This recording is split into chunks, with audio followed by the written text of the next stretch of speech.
Hey Rachel, how are you? Hi, I'm good. How are you doing?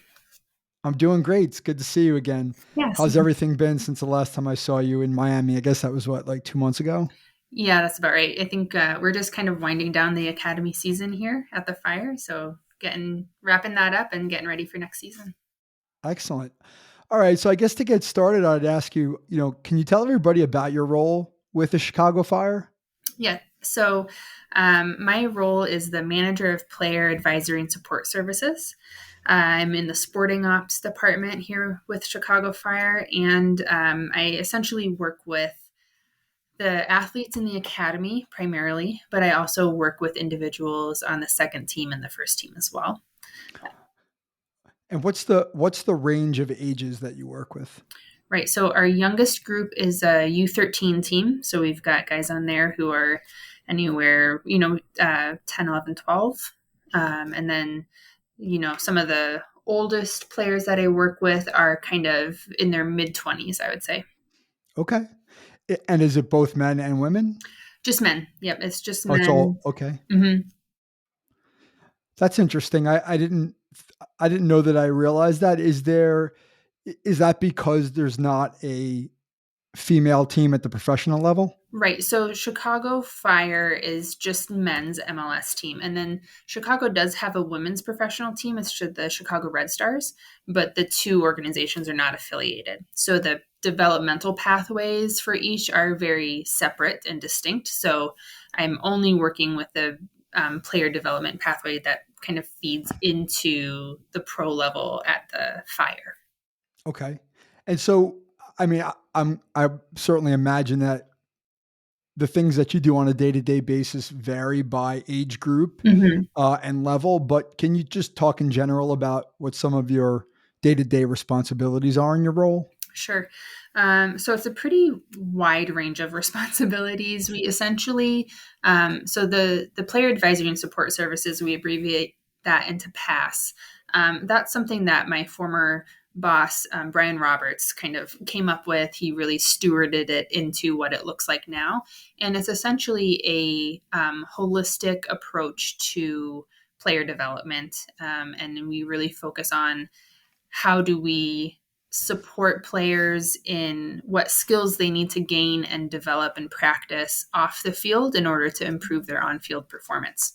So that looks like anything from helping to craft the family orientation at the beginning of each season, getting everybody on the same page at the start. I work with Cedric, who's our academy director, and the coaches and people in other departments, the athletic trainers. That's a whole global effort to get everybody started each year, and then from there, myself and my coworker here, Felix, we work through a curriculum of items that vary depending on age, but it's a lot of it is similar topics across the age groups. So, for example, we will do a social media session for each age group. The U13 guys are working through something that's very different than the second team guys because the needs and the engagement at those ages are so different. But they all span that topic. So we run the past curriculum through that, and we focus on different areas like life skills. That would include the social media example, emotional intelligence, the club's core values. How do we apply those? Um, as athletes on the field and off the field, we do all the academic support services through PASS. We do leadership training and team building. It's a pretty broad scope of focuses. And then we also do mental skills performance. Felix takes care of most of those. And then I do a lot of the more kind of clinical and well being related pieces on an individual level. Okay. And so are those uh, is there a set curriculum, if you will, by age group that you sort of have like that you kind of employ, season to season? Yep, we have kind of a rotating annual curriculum so that you're not going through the same thing that you did last year, right? and you're kind of progressing along this developmental pathway instead of looping around and around and around. Mhm. So we have that, although it is flexible, right? So if something comes up and we say, you know what, we were going to address the club's core value of integrity this week with the U14 team, but what the team really needs this week is a team building workshop. We can switch that, right? And work with the coaches and the performance staff and the team to provide what's needed at that moment, and then we can always come back to what was planned. So it's a set curriculum, but it's also flexible to fit the needs as we go through the year. So I think the word that came to mind when you just described that flexibility and sort of how you interchange things, as needed is assessment, right? So as a Mm-hmm. group, how are you in general assessing the teams that you work with, and Mm-hmm. not just sort of, I'm sure there's like a preseason or sort of introductory assessment in terms of like understanding the group when they come in, Mm-hmm. but also doing assessment as they're going on a day-to-day basis, right? Where you say, hey, we may need to employ something now based upon what's going on in real time. Like, how are you taking on that assessment piece of things? Right. So, yeah, you're correct. We have initial assessments that we go through at the beginning of each season. I usually run all the players through a well-being assessment, and we kind of measure different things related to how they're doing with their socio-emotional development, mental health, Hmm. different kind of gauging the strength of different support systems and areas that they're working in outside of the academy, so school, family, friends, that sort of thing. Um, and then we repeat that in the spring. So we've got 2 touch points on the well-being piece across the year. And then we also do a 9 mental skills assessment with the players. That's the framework that we use for the mental performance piece. Um, and that kind of gives us a baseline in those 2 areas to move forward with on individual levels. But we can also get a sense for where the group is at and what the group needs, what might be most relevant for the largest amount of players within the group on those. Um, and then as the year goes on, we try and keep really close connections with the technical staff and do check-ins with them, and see what they think is needed as time goes on, because the Hmm. coaches are with the players every Hmm. single day. They see every Yeah. player every day. Whereas, myself, I don't get to see every player every day because there's Yeah. 100 plus players, right? So, Yep. so I really have to kind of focus my individual um, time on players that pop up as demanding the most Hmm. individual follow-up assessments and needs there. So we really use technical staff as kind of the temperature gauge for the group, and to flag any players who they say, hey, I've noticed this with a player, and what do you think? And we do some um, conversation and consultation there, and kind of problem solve with the coaches to see how do we employ all of our resources that we have at the academy Hmm. to help that player in the most global sense possible. Yeah, it's interesting because in the work that I do in private practice, I don't typically have that benefit of having feedback from an on-field coach Mm-hmm.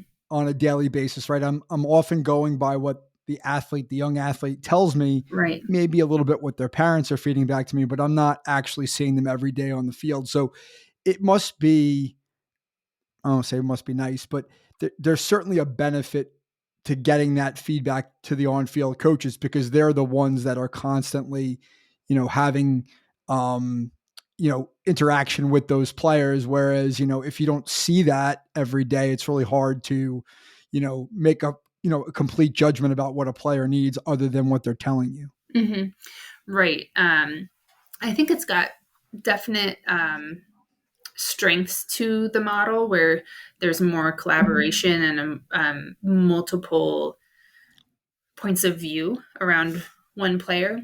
Um, And I think ultimately that's really helpful. Mhm. It does get interesting though, because we have such different lenses that we're viewing the player through.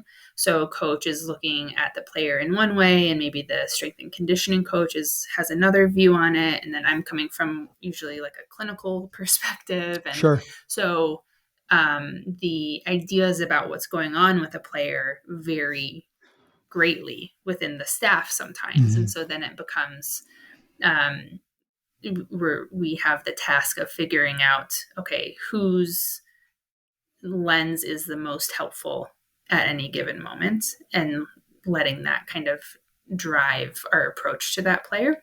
Mhm. And then, for me, from my perspective, coming from a social work background, it's always viewing the player as, they're the expert on their own life. It's their life. Mhm. Their viewpoint is the most relevant.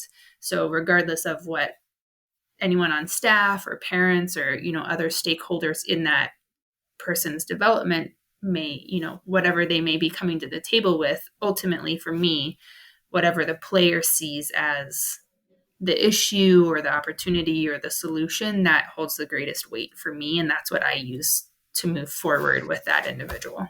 Sure. And I appreciate that because that's consistent with the way I work as well, not only out of necessity, but I mean, frankly, from a philosophical point of view, that's the way Mm-hmm. I look at it as well, because if the athlete feels as though they have ownership over the process, there's going to be motivation to make the necessary changes Right. or change behavior in a certain way. Mm-hmm. But I have to imagine that, even if everybody is bought into that model, which I'm guessing is generally the case, Mm-hmm. you still have this element of, you know, results orientation, even in a Right. developmental system, right? Mm-hmm. Which, the player's needs or what you see to be necessary through your lens may get overridden sometimes by the desire to continue to move performance at the individual level forward, but Mm-hmm. also team performance forward. So can you talk about like just some of those?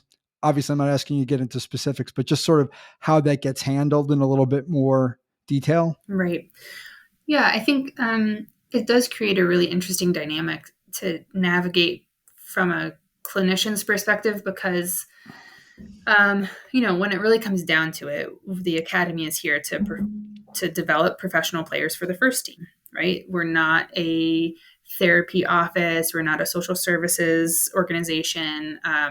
So everything falls under this, drive of football first, right? So um, first and foremost, we're developing the footballer. Now, that's very heavily tempered in my situation by the philosophies that people are bringing to the table. So, for example, our academy director, he will constantly refer to, like, if the player's not having fun, what are we doing? Right? If the player's not finding joy on the field, then how is he going to further develop? Right? How is he going to be a creative player? This sort Mm-hmm. of thing. And so those pieces that come into play from each individual perspective kind of inform how we then implement this football first philosophy and what Mm-hmm. that actually means. So, for example, if a player is dealing with like massive amounts of anxiety, um, and it's interrupting his development, right? Then it's not ever been a situation where anyone here has ever said, "Oh, you know what? They can't handle it and they're done." Right? Like, we can't work with that, and we need to be able to develop footballers. And if he can't swing it, then he can't be here. We've never come up across that. It's always been, okay, what does this player need to get over this hurdle so that we can Mm-hmm. continue the development process, which I really appreciate that perspective from the broader staff that I get to work with here. It could be very different, but thankfully it's not. So, yeah, I think it's a really great team approach here. And Mm-hmm. it's funny because I will often be working with a player individually, and then, I have confidentiality with the players. And so I can't share with coach, here's what's going on, or here's what we're talking about, or that sort of thing, which is now a known factor. It took a couple years of coaches asking like, "Hey, what's going on with so and so?" and me saying, I can't share that, right? And now no one even asks anymore because they know that's going to be my answer, and we've kind of found a rhythm there. But I will have coaches say, "You know what? Like, I don't even need to know, but if you need him during training, like if you need to pull him out, if you need essentially my technical time with a player as a coach in order to work with him on these things, go for it." And so that's huge. It's amazing. Yeah, that's Yeah, amazing. it's really unique. But I think it shows that the mind and the socio emotional health and development of the player are considered part of the development process here, right? If we look at the pillars of football, right, we've got tactical, technical, um, physical, and mental, and the mental piece is really honored in the approach here, and that if it needs attention, that warrants time, that people are willing to give it. Well, I'm glad you spelled that out because, I think that's critical because, one of the questions that comes up in my work with young athletes is, again, not in the same context, but, when I ask them how much physical skill work or physical work they're doing, the answer is it's a lot, right? Mm-hmm. Hours and hours and hours. And then when Mm-hmm. I ask them how much mental work are you doing, Yeah, the answer is zero, none. right? Mm-hmm. Right. None. And so, the fact of the matter is that the return on investment for a mental training is probably going to be a lot greater Mm-hmm. than an additional hour, say, of technical training because they've already done so much technical training. It's like, well, what's the margin on that? Right. And Right. if you have a coaching staff that buys into the idea that mental is as important and maybe even more important because there's a greater return, Mm-hmm. then you're actually optimizing resources Right. because now you're putting more into the player where they need it versus this perception of like, hey, the field comes first. And then if Mm-hmm. you have time left over, hey, you can work on this. Right. Right. And we're still trying to figure out what does it look like to integrate mental performance coaching on the field, right, in a training session plan Sure. and that sort of thing. Um, and so we're trying to move towards a more proactive approach to mental skill building and mental health and this sort of thing. Um, Historically, and even right now, it's been very much reactive, right? Realizing, oh, hey, somebody's struggling, and how do we support them?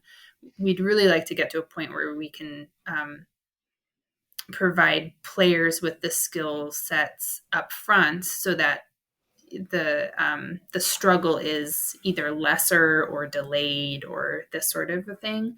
Because right now we really um, usually start to engage with individual players when essentially when there's a red flag, right? That he's throwing up before a game, or he's in tears, or Mm-hmm. he comes and says, "Hey, I'm dealing with X, Y, Z," and we say, "Oh, okay, like there's a problem. Let's work with it."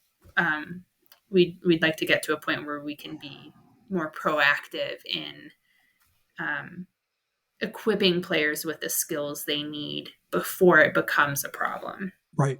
So yeah, we're still learning there how to do Yeah, but I that. think it's really challenging, and I think you also again you hit on something really important, which is to say, it's not easy to get any athlete or any coach or any parent to buy into the idea that mental skills training should be done before it Mm-hmm. becomes a problem. Mm-hmm. What I usually see is people come to me when there is a problem because we Right. want to fix a problem Right. rather than being preemptive about it and saying this is something that we really need to work on Mm-hmm. and we don't want it to become a problem. So I think it's a very common theme in our Mm-hmm. work. And I think it's also something that, it's a really hard problem to solve because I think it's just human nature Yeah. to sort of just go along with what's, been going okay. And then things hit, Mm-hmm. hit the wall and you go, Yeah. oh, now I need to fix it. But, I guess I'd ask you to talk a little bit more about confidentiality because I couldn't Mm-hmm. help but thinking about that. And I understand that obviously that's a big issue because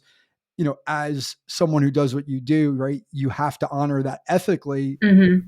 as by the guidelines of the profession that you're in, Mm-hmm. but also to make sure that the athlete that you're working with knows that they can speak freely, because that's really Yeah. the only way that they're going to get the most out of it. So from the athlete's perspective, can you talk about, do you see any issues or reluctance to come and talk to you about Mm-hmm. stuff because they're afraid that it might get back? Or like, can you just talk about that dynamic when you're working with individuals? Sure. Yeah. So I always introduce or reintroduce myself to each group each year, right at the beginning of the season, just to give everybody a little Mm-hmm. introduction for the guys coming in at the youngest level, and then a refresher for the older guys of how confidentiality works, right? They all know who I am and what I do, but it's just a means of getting that little refresher in on the confidentiality piece. And I usually explain it that, we understand that this is a high pressure development environment, and that comes with certain struggles, Mm-hmm. mentally, socially, emotionally, and that's why I'm here, right? If we didn't care about it, they wouldn't have a Rachel here, right? But the fact that I'm here means that we recognize it and we're providing resources towards it. So um, part of my role is that I don't make decisions about players, right? I don't decide playing time. I don't decide if they're going to be retained or released from the academy. I don't make any decisions regarding them, and that allows me to um, have a more open conversation with players. Usually, when they realize like, oh, I can tell Rachel something that I wouldn't tell someone else who is going to make a decision about me, because they just feel like they have that extra layer of security. If I'm anxious, I know Rachel has no control over whether or not I'm chosen to take a penalty shot, right? Um, Whereas coach might second guess that decision if he knows that you Mm-hmm. have anxiety, right? Um, so that provides a little framework for the players. And then I go more in depth and explain what is confidentiality, and what are the limits of confidentiality, if and when I have to break that for safety reasons, the sort of thing. And you know, you have to explain that in an age appropriate manner, because Right. it's quite a broad range of developmental stages that I'm working with. But yeah, I kind of go through that with a group, and then anytime I start meeting with an individual, I go through it again, and we have a informed consent form that we go through, and the parents go through it, and just make sure everybody's on the same page. And then I have to be really disciplined about making sure that I maintain it, working in this environment where I am interacting with their coaches daily and other staff, and I think my coworkers here make it really pretty easy for me, Mm-hmm. um, because they don't even ask anymore, because they realize, hey, the player has chosen to talk with Rachel, and that is useful in and of itself, and I don't need to know all the details there. So I've never had anybody kind of like press for information or anything like that, which has been really great. I didn't know when I first came here how that would go, if I'd constantly be having pressure to Sure. disclose information. I guess that was one of my concerns, but no, I've never been faced with that, and it's always been really clear, clear cut boundaries, in terms of working with that dynamic. And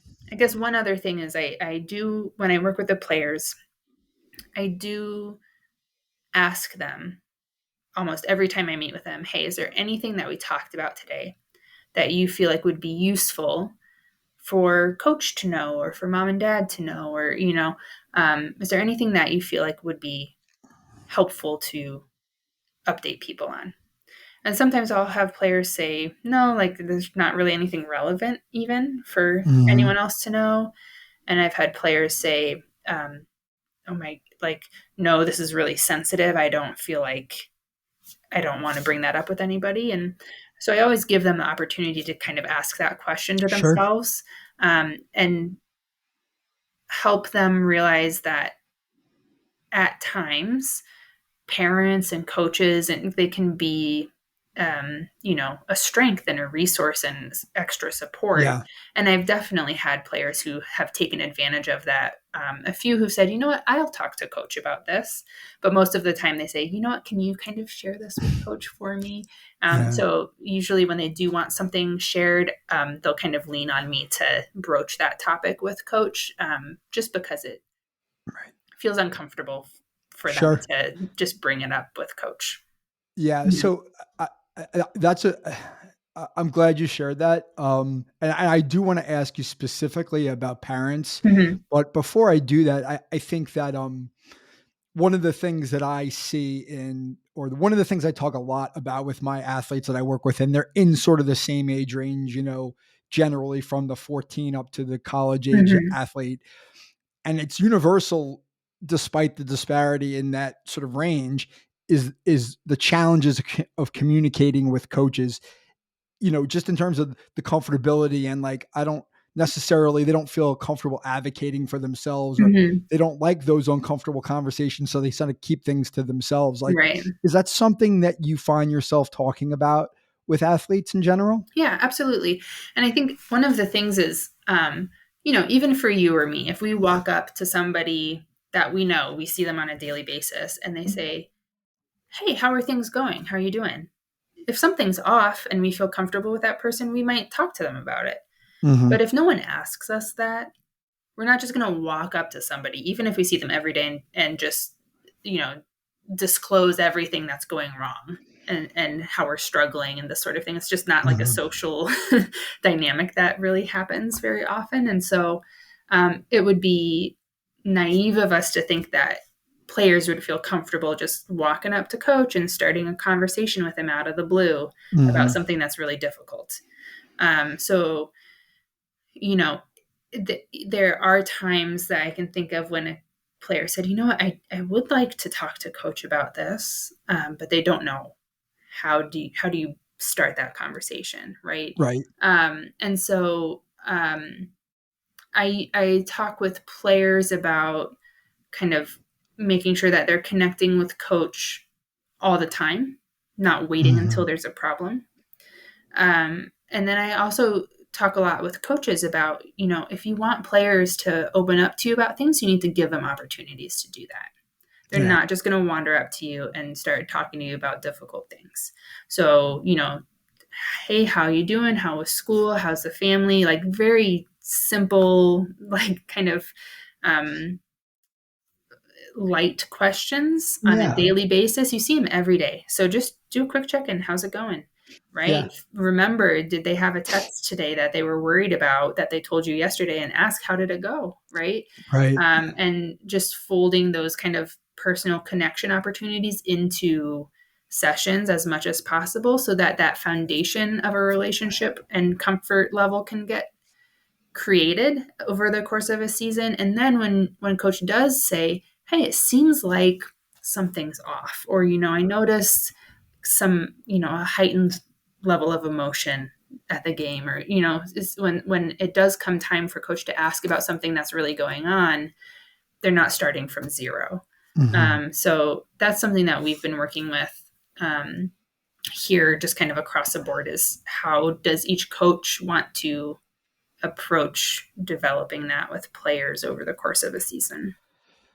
Yeah, I think that's really important. And I think coaching the coaches in that particular facet is critical, right? Because one of the things that you learned, I'm sure, and I learned in my training was rapport building, right? Like Mm-hmm. if the athlete understands that you really care about them as a person, it's going to be a lot easier for them to buy into you helping them. Right. And I think what I hear, again, these are different levels and in different places. And I think what I hear a lot of the times is the athletes who are the younger person have this expectation that the coach is going to take care of them. Mm-hmm. And then when things don't go the way that they expect them to, they don't want to come forward and talk to the coach because, to your point before, if they raise the issue, it's almost like there's going to set off an alarm bell with the coach, like something's wrong with this player. Now Mm-hmm. they're going to take away my playing time, right? Mm-hmm. Versus like, hey, there's always this dialogue going on that I feel like I can go to talk to coach, and it's Mm-hmm. a very big issue, much bigger than I ever imagined it to be. Mm-hmm. But it also it has a big impact on performance in the sense that a lot of this anxiety is built up internally Hmm. and there's nowhere to go with it. Right. And so then it's like, I can't go to talk to coach about it, or I can't talk to my teammates because I don't want anyone to think something's wrong or I'm weak. But Hmm. then when they go on the track or they go out and they go onto the field, they don't, there's no way, it's all trapped Yeah, they're inside of them, which carrying is, all of that.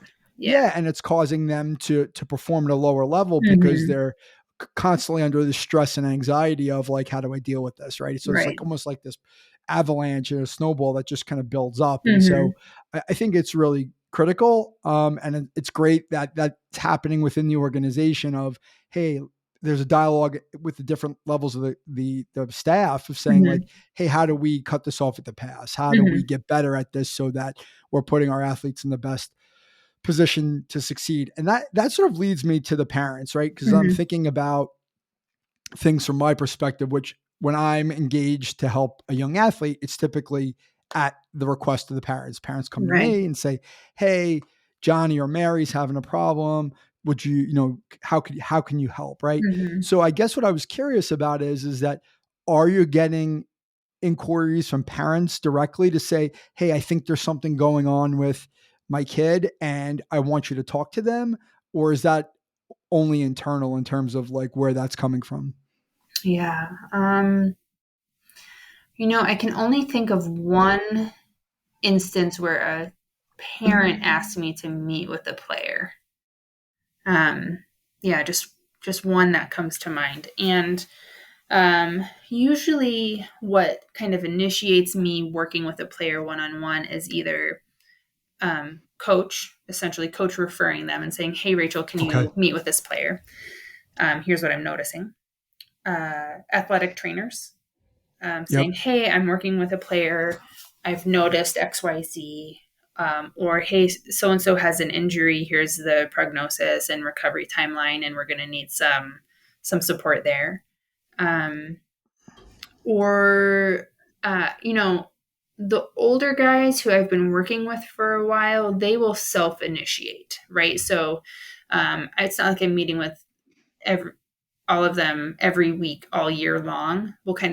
It'll kind of ebb and flow, right? When they feel like they need a little extra support, they'll say, "Hey, Rach, can we find a time?" So they'll self-initiate because they know I'm here. They're familiar with the resource. They know how things go, and there's the rapport is there, and they know I'm Mm-hmm. available. Um, but the only other thing that would kind of start me working with a player is the well-being assessments. If a flag pops up on there, for example, where it says, Mm-hmm. this player is at risk for XYZ, or we see a really high occurrence of one of the things that we're measuring for on Mm-hmm. that. And then I will initiate with a player. And similarly, I guess I'm curious, like, if you're working, especially if you're going through one of those kind of cycles of meeting individually, right? And maybe Mhm. it's in season, you're more active, out of season, not as necessary. That's pretty common from what I Mhm. see. I'm working with more athletes in season because there's just a sense that there's more pressure and, Mhm. there's the consequences are higher. Whereas off season, maybe it's like, hey, I need to take a break from this. But Mhm. how much do you find yourself, if at all, like following up with the athlete? Like I just think about my work. It's a Mhm. little different, but like, sending a text and saying, hey, just checking in. Yep. How are you doing? Like, do you need anything from me or do you want to meet? Right. Like, how much of that are you doing in terms of, following up? Yeah. Usually, players that I've met with for, a round of sessions, I'll check in with them on kind of like a monthly basis. Okay. How are things going? Anything new coming up? But it's pretty informal. I guess, especially the older ages, I see them around a lot more because we're all Mm-hmm. here at the practice facility. Yeah. And so you can just see guys in passing. Hey, how's things going? What else is nice about that is you can, even if I'm not, um, if I don't have a scheduled meeting with somebody for a follow up, I can see them, and Right. you can see if something's off. Yeah. So okay, I need to go catch so and so today. Whereas if somebody else you've been working with, you can kind of tell just through observation. Like he looks like he's doing okay today.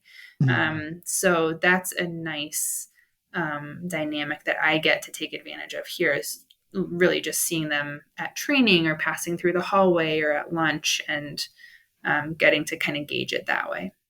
Yeah, and that's probably the hardest part of my practice is that, when I was training, I was at a school and I was working with high school athletes and I was there every single day. Mm-hmm. And so there wasn't this urgency to always be doing something, but you can always be watching them, right? See the Mm-hmm. evolution, or if something's up, you could go talk to them, or you could see the expression on their face. Mm-hmm. Like that's a huge benefit in the work that we're doing, is the Mm-hmm. sense that like you're able to observe them from afar without actually having to do anything, where you're Right. sort of collecting that data and saying like, hey, something's off. And then if there's some sort of fulcrum, you're going to go in and say, hey, what's going on? Can I Mm-hmm. help it? You don't look yourself. Mm-hmm. Like that's a huge benefit, that in-person observation, especially on the field where they're applying their trade. Mm-hmm. Absolutely.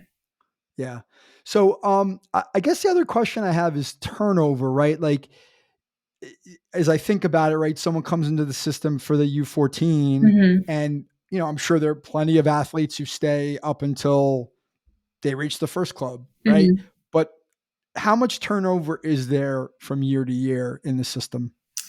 There's not a lot. I think a few years ago we shifted our age groups and we got rid of our U19 team. So that year we had a lot of drop off because we just didn't have a team to house that age group. That was a Mm-hmm. hard year in terms of deselections, high numbers.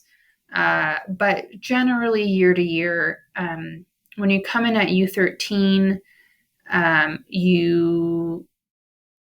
you will not be deselected from the U13. So you always get U13 and U14 seasons kind of in your pocket when you come in, because it's such a huge adjustment. So we never plan to deselect anybody from the U13 after that season, Mm-hmm. because you need more time to really see how the player's progressing. Um, and then beyond that, um, you'll get a handful of guys each year from the U15, 17 age groups that are deselected based on performance. And Mm-hmm. again, that goes back to, in the end, we are a football academy, right? So Mm-hmm. we can't keep everybody. And that's not what we're here for. We're here if you look like you can keep progressing towards being part of the first team, and like pushing yourself and your teammates that direction, then that's why you're here. Um, so usually with deselection in the past, both myself and Felix, my coworker, we will meet with players who are deselected, and kind of, as much as they're willing, we'll walk with them through that process, because it's a huge transition. It's a big transition into the academy. It's an equally big transition out of the academy. So we try to support players on both sides of that. But in the end, all the work that I do is you can opt into it. You don't have to meet with me ever, right? So Right. a lot of times as we see players exiting the club, they'll meet with me like once, and then they feel like, you know what, I'm not here anymore anyway, so I'm just gonna go on my Okay. own. Yeah. Yeah. Um, do you see, and this is more out of curiosity than any sort of relevance, how much do you see any sort of elective opting out, whether a player says like, this isn't for Yeah. me, I'm going to another club, right? Do you see that? Mhm. Yeah, we've seen that before. I've had conversations with players over the year who are considering either leaving the academy because of it's not really what they want. It's not what they thought it would be in Mm-hmm. terms of the Sure. elite performance environment. It's more than they expected. They don't have the, everything soccer all the time. And I think a lot of times for Mm-hmm. the little guys coming into the academy, it's all kind of roses, right? When they when they look at, oh, I'm going to be a pro soccer player and I'm going to play for Sure. the academy, and they don't realize the difficulties that exist along that pathway. And then I've had also conversations with players who they just kind of burn out, and they say, you know what, Right. it's not the academy or the level. I'm done with soccer. I'm just not interested anymore and I want to do other things. And so I've had both of those conversations with players over the years.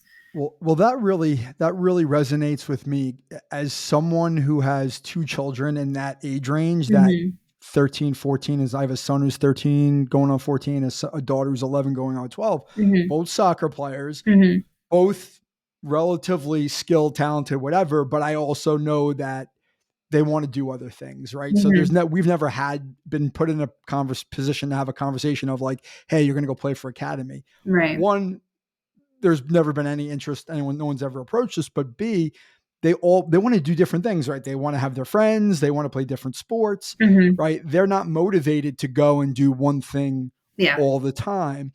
And so motivation, something that comes up, I could totally see there being a situation where somebody that age wouldn't have the motivation to continue through because it's Mhm. so consuming.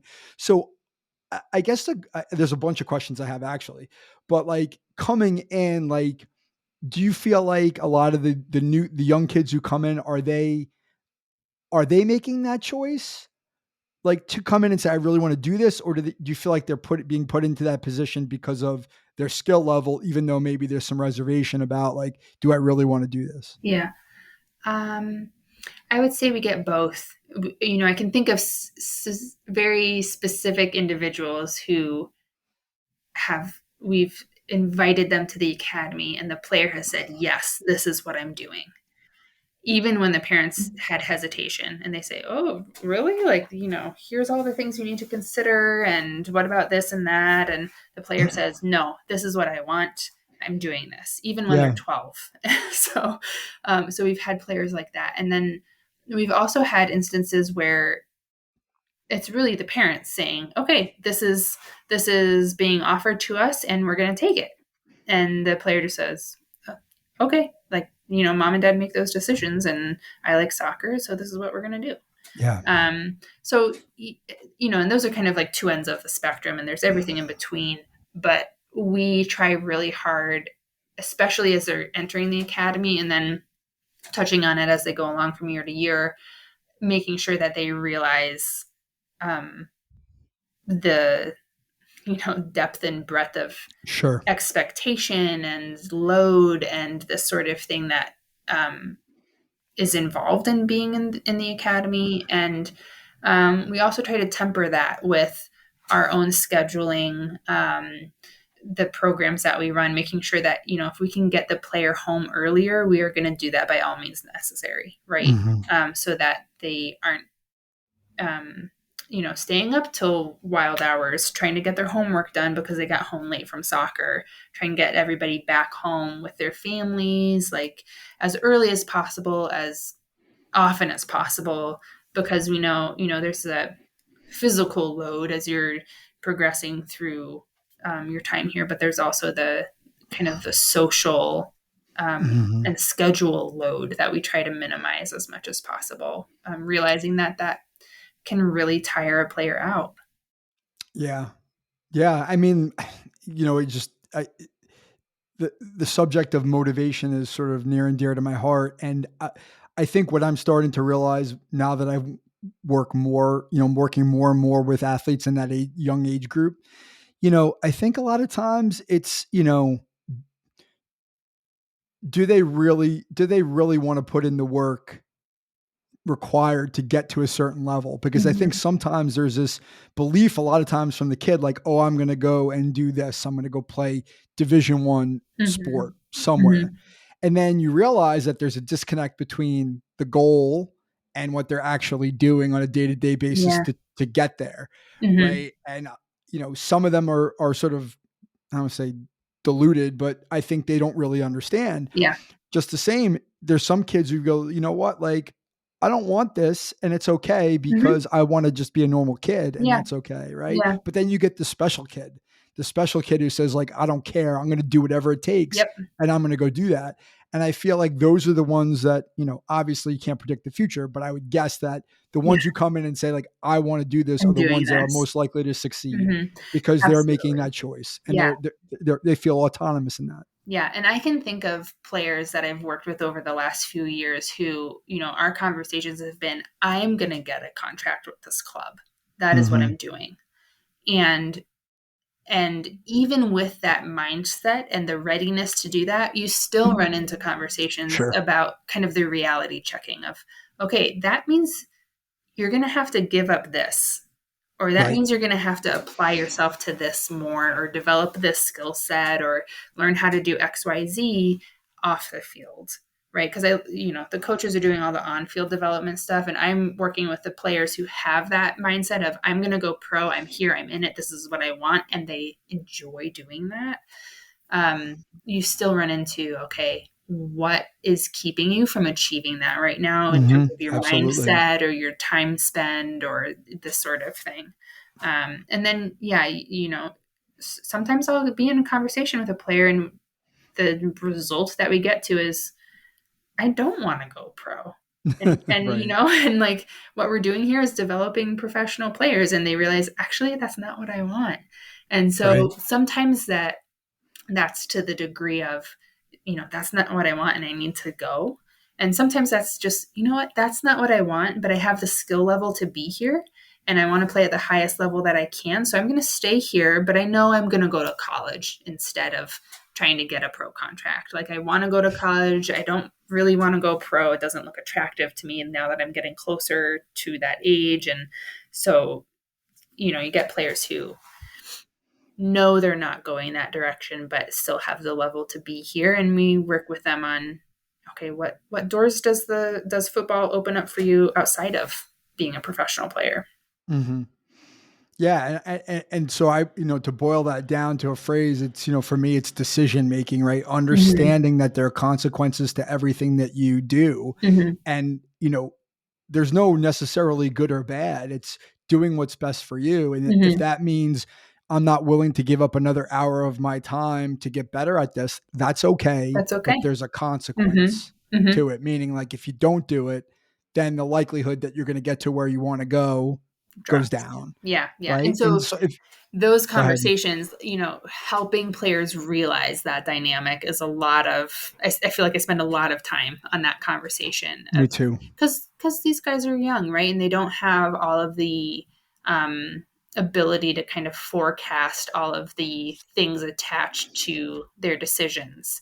So, and that, like, the their brain is even still developing in Sure. terms of decision making, logical Absolutely. thinking, Yeah, risk totally. risk assessment, this sort of thing. And so helping them really process through that, and doing that in a way that's, it's safe and it's okay if you realize something that you think coach might not like, or your parents might not expect of you, or like, I'm here with you to help you figure out all of this.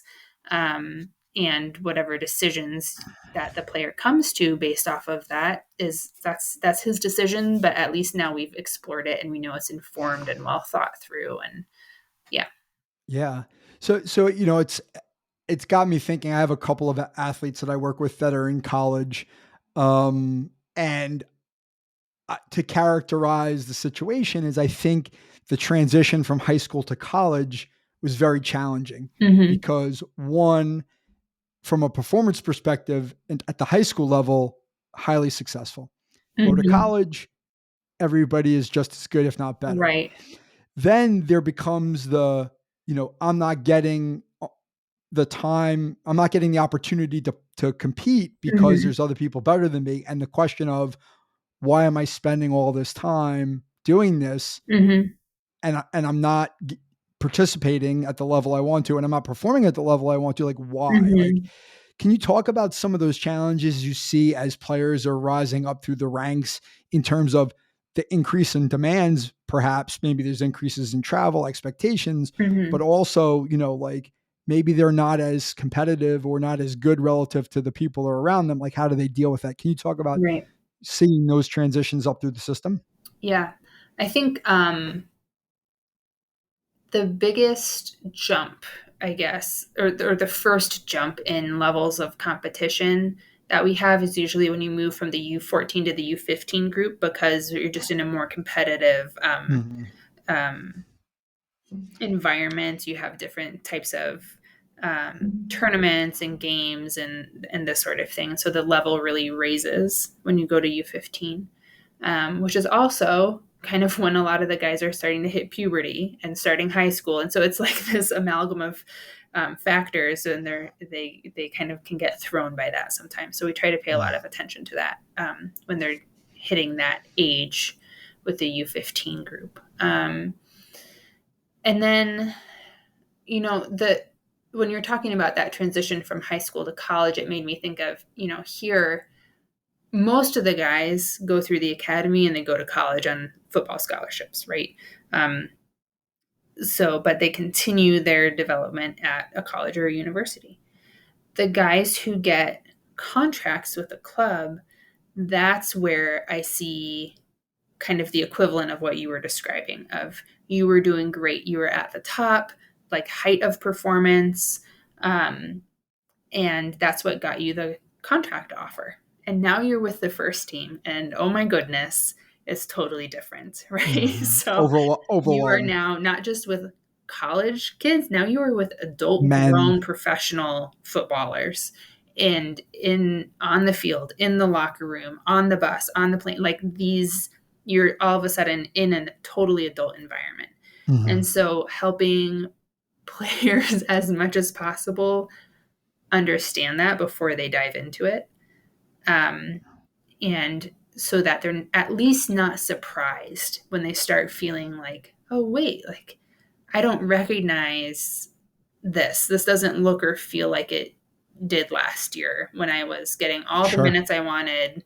I was performing how I wanted. The coach loved me, right? I was getting a lot of attention, and now you're back at the bottom. You've got to earn your way up again. Exactly. So Exactly. that dynamic absolutely exists here.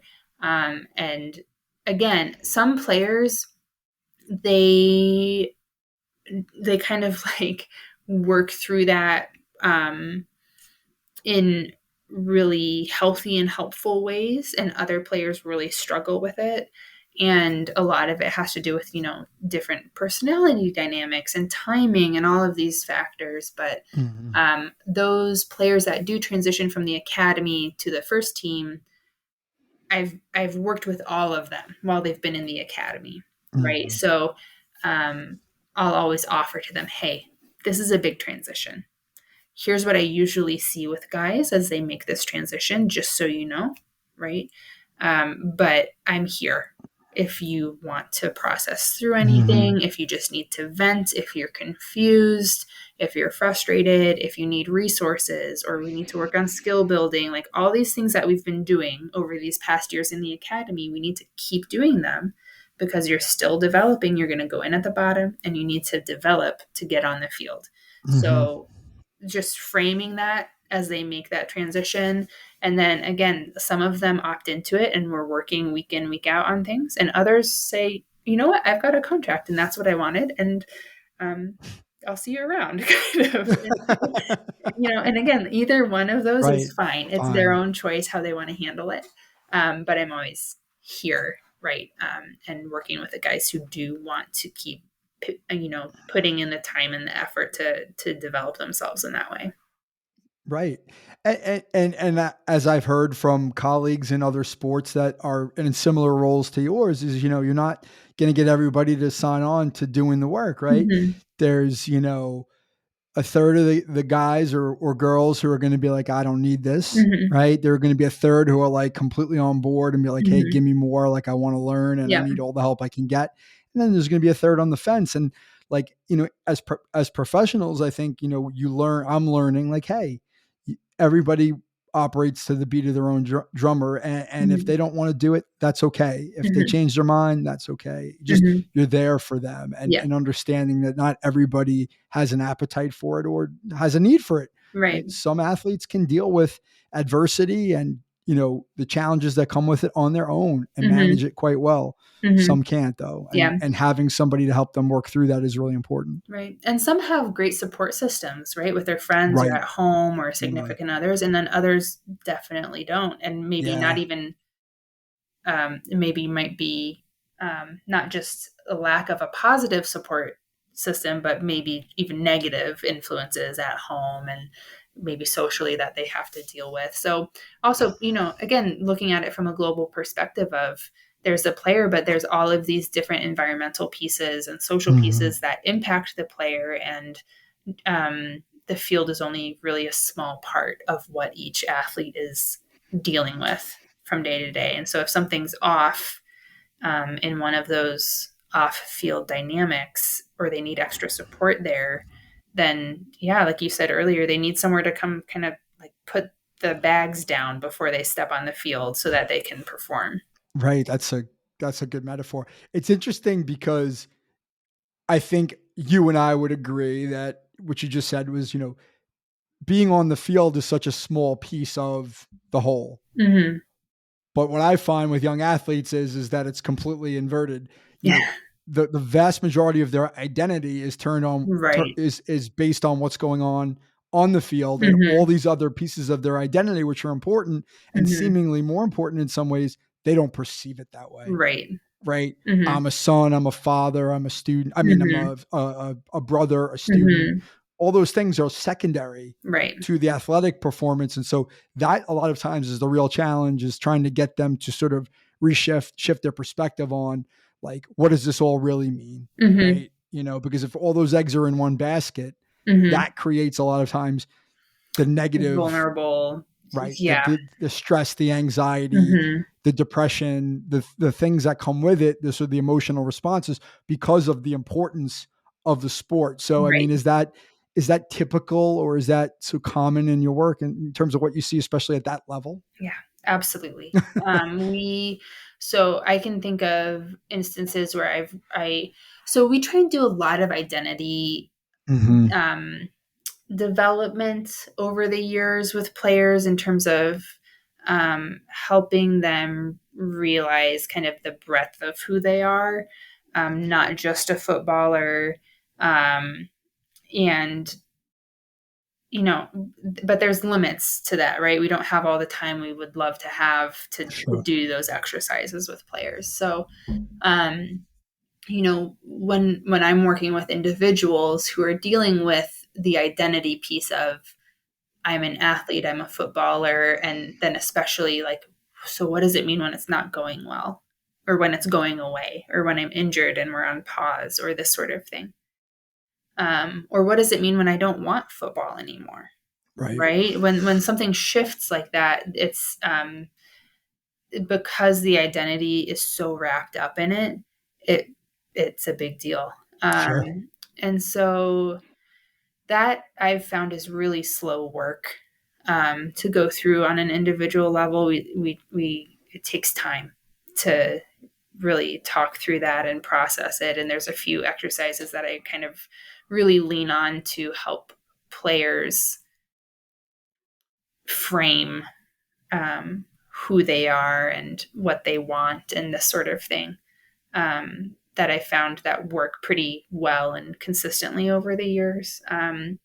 But, um, one of the other things that I find interesting is, at least with the younger guys, how much of the parent's identity is also wrapped up in their son being part of Yeah. the academy. Absolutely. It's really, and sometimes that can create a really unhealthy pressure on the player when they are dealing with something. And so that's, you know, uh, we try and work on that at the beginning of each year with the new guys, dealing with the parents' identity piece of Mhm. I am the parent of an elite youth football player, and how do parents help their son on their development pathway through the parent son relationship, in a way that is healthy and supportive and not detrimental. And we use a book that we've gone through with parents over the last few years here called On Frame. It's kind of a reflective set of exercises that was put together by Patrick Ianni. He is a former pro footballer. He played for the club, and he came up with this book to help parents parent their kids well through the youth soccer environment. And parents every year love going through that. We have each U13 group of parents do that as a group workshop each year, because that's such a crucial dynamic for the players in their development, where the academy and the parents have to be on the same page in terms of Sure. what does their son need. So if we're not together on that, it can be really confusing for the player. Yeah, I mean, I would imagine it's magnified at that level, but I have to say, it's universal, Hmm. right? Whether your kid plays in a development academy for a professional football club or whether they play on a travel team, you know, and they're sort of at the high end of that spectrum in a given area, right? Hmm. Like parents sort of wear that identity and they have a really hard time separating themselves from the experience of the athlete, Hmm. and those things when they Yeah. get intertwined can get really messy. And I Yeah. think it's something I see a lot of. Hmm. And I do think that there's a lot of room for education at the parent level about that Hmm. so that we can build awareness, whether it's in the academy like yours or somewhere else, to say, hey, their journey is their journey. You're supporting it, but you're not, Hmm. you're not taking a starring It's role. not your journey. You're a Yeah. support. You're right. You're a supporting actor. Yes. You're not the lead. Yeah. And if you become the lead, it's going to be a real big problem. Maybe Hmm. not today, but eventually, because you're Hmm. taking away from their experience. Yeah. So it's great that you're doing that. And I know you mentioned the book when we met, and I just, I think that's something that every parent should sort of be aware of and Yeah. learn from, and Yeah. something to think about. So, Yeah. If you're the parent of an elite athlete and you're listening to this, pick up On Frame, even if it's not soccer, and go through it. It's so helpful. And I think the players also like it. I've gotten feedback from the players because there's a few exercises in there where parents are prompted to engage with their sons or daughters um, around certain questions, and having the parent practice active listening, and open-ended questions mm-hmm. and this sort of thing that you and I have learned from Yep. our backgrounds as mental health practitioners. But um, the the parents find that challenging, and the players love it because usually they don't have parents coming in just asking them for their opinion with nothing behind it. So we've really kind of, I think, made steps forward in viewing the parent as a potential support for players.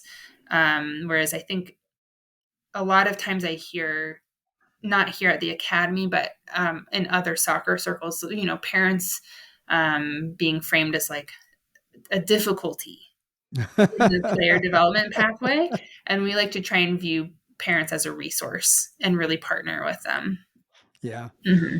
Um, yeah. You just said something that sort of really resonated with me, and it kind of skipping my mind there, but um, yeah, it happens all the time in my work, and I think that anything we could do to sort of facilitate the development of the athletes. Oh, here it is. This is what I forgot. So I've had a lot of parents come to me, parents of kids that I work with, and they say like, "What can I do differently?" And Hmm. that's exactly the answer I'll give them. I won't even say ask open-ended questions, although that would be ideal. I would just say ask more questions, Hmm. right? Rather than going and telling them like what you think or giving them Hmm. advice about something that they know more about than you, Yeah. like ask them like Yeah. what's going on. Like, And not guided or weighted questions of don't you think or wouldn't it be better? no, right, Right? yes. Just straight questions with nothing Right. behind it. Yeah. Having some level of curiosity, which Hmm. lets the athlete believe that you really genuinely care about what they're thinking and feeling and Hmm. what their opinion is and what they're going through, versus like, hey, this is about me, right? When you ask a conditional question, it's like, Hmm. well, I'm worried about how you're going to answer because it Yeah. affects me. And a Hmm. lot of parents, they get over invested in the athlete's performance and they Hmm. want a certain answer back. And listen, most of us were coached and parented that way of Hmm. command and control, right? Hmm. I'm the parent. I tell you what to do. You go do it. If you don't do it, there's something wrong and you need to Hmm. fix it. Hmm. And that's something that gets passed on generationally. And it's really hard, I think, for a lot of kids, especially, like even like I start to work with athletes and I start to ask a lot of questions, they get confused sometimes. Yeah. They get Why are you confused. Like, asking me? I know it's like weird that an adult's like asking them what they Yeah. think. What do you feel? Like, what do you think you Hmm. need to do to get better? I don't know. Like, Right. I don't No one's know. ever asked And me it's that before. Yeah. right. No one's ever asked me that Mhm. before. And they like really like they're back on their heels because it doesn't Mhm. make sense. They're so used to people telling them this is Mhm. what you need to do. And Mhm. they just go do it, which is fine to a point, but then you can't think on your own and they don't know Right. how to think on their own. So it's just, it's a fascinating world. I mean, and it's really encouraging to know that, at that level where you're at, like it could very easily be very, very demanding. And I mean, I'm sure it is, but I mean by that is like it's very holistic, it's very open minded. Developmentally, you're sort of thinking about the player first. How do we all work together in service of the player Mhm. versus like this is a business, like you either need to figure it out or you don't. Right. And if you don't, you're out, right? Which is typically what we think about when we think about professional sports. Mhm. Mhm. So I guess as we wrap up, the last question I'll ask you is, and I'll sort of frame it as from the perspective of a young athlete, right? So if someone said to you, a young athlete said, "Hey, I was interested in coming in and playing for developmental for an academy like Mhm. Chicago Fire have," like what advice? What's the one piece of advice you'd give that athlete in terms of preparing for that? Uh, I would say that I would encourage them to own their own development. That's something that we talk a lot about here, and it's hard for kids to do it. But Mhm. once they get the hang of it, we see leaps and bounds of progression. And by that I mean, if you are not sure what you're supposed to be doing to take the next step, go ask coach. Right? If you want to get faster, go tell your coach, or if you have a strength and conditioning coach or a trainer or something, say, I want to get faster. What do I do? Right? You've got resources around you who can help you move forward, but usually they're working with a lot of individuals, right? You're not the only kid on the team. So if you know you want more, go ask for it, advocate for yourself, and one, you'll get more to work on to get to the next level, and two, you'll get the attention of your coaches noticing, hey, this kid wants more. They have the drive. They and that goes a long way as well in terms of showing attitude and perspective and kind of the grit to move forward. So yeah, I'd say own it and get what you want from the resources that are around you. I think that's a perfect note to end on. I couldn't agree with that more. So, with that, Rachel, I want to thank you for giving the time to come on and have a conversation with me. It's really enjoyable and interesting, and I'm looking forward to putting it out there for others to listen to. So, thank you again. Yeah, thanks for having me. I enjoyed it. All right, take care. Okay, you too. Bye bye.